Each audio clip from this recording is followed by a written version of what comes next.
Good morning, Pastor Steve here. Look at Nehemiah with me, if you will. Chapter 4.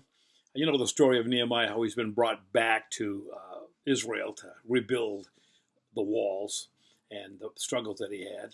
He said, when our enemies heard that we were aware of their plot and that God had frustrated it, we all returned to the wall, each to our own work. You ever fretted about something and it sort of worked out? I have fretted sometimes. I have fretted often. I like the saying, God has got this, but I don't always act as if God has got this. I mean, I know it in my head, but sometimes I tend maybe to forget a little bit.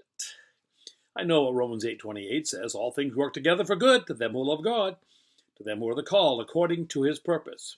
But I'm also coming to understand that his purpose is clearly defined in verse 29. For, that's an important grammatical connective there. For explains his purpose. And his underlying purpose is that the ones he foreknows, is conforming to the image of Christ. Conforming to the image of Christ. So while the fretful stuff doesn't always bring a right now hoorah moment like it did in Nehemiah, it has an ongoing purpose. But I like Psalm 27:13. It gives me a more present hope.